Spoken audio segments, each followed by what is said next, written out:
ఓ రోజున అపవాది చిన్నగా వెళ్ళి రాజ్యసభలో నిలబడ్డాడు. దేవాది దేవుడు తన సభను ప్రారంభిస్తే దేవుని దూతలంతా దేవుని కుమారుడు వచ్చి సభలో నిలబడ్డాడు. అదే టైంలో అపవాది కూడా అక్కడ నిలబడ్డాడు.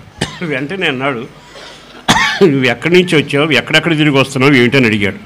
నేను భూలోకం అంతా తిరిగి వస్తున్నాను అన్నాడు దేవునితో అపవాది. మరి భూలోకం అంతా తిరిగి వస్తే నా భక్తుడు ఆయన ఉన్నాడు తెలుసుగా, యోబు చాలా భక్తి కలిగినవాడు, చాలా యథార్థం కలిగినవాడు, చాలా నమ్మకస్తుడు అని అన్ని వివరాలు చెప్పి, యోబు అంటే ఏమనుకున్నావు, అతన్ని చూడలేదా అని.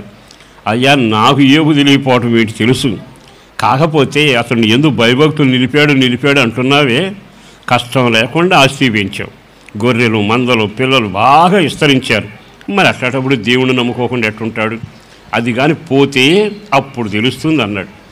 దేవుడు అన్నాడు, పిచ్చివాడ వెళ్ళు, నీవు అతని ఇంటికి అతను కలిగిన సమస్తానికి నీ చేతి వశం చేస్తా, అతని ప్రాణం మాత్రం నీకు అప్పగిస్తా, వెళ్ళు అనగానే భుజాలు ఎగరేసుకుంటూ పరిగెత్తుకుంటూ వెళ్ళాడు అపవాది.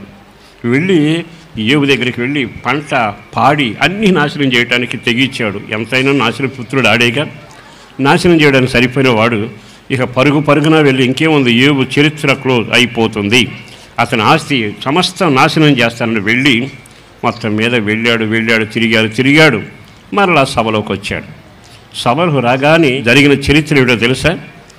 దేవుడు అడిగాడు, వెళ్ళావా నా స్నేహితుడి ఇంటికి, నా భయభక్తులు కానీ నా భక్తుడు ఇంటికి వెళ్ళావంటే వెళ్ళానయ్యా, కానీ నేను లోపలకు వెళ్ళలేకపోయాను, నా పేరు నాశనం అని నీకు తెలుసుగా, నేను నాశనం చేసేవాడిని ఆ ఇంట్లోకి వెళ్ళలేకపోయా, నేను పాడు చేసేవాడిని కానీ ఆ ఇంట్లోకి వెళ్ళలేకపోయా, నేను కీడు చేసేవాడిని కానీ ఆ ఇంట్లోకి వెళ్ళలేకపోయా, నేను మనుషుల ప్రాణం తీసేవాడిని కానీ ఆ ఇంట్లోకి వెళ్ళలేకపోయా, ఎందుకని అని అడిగాడు.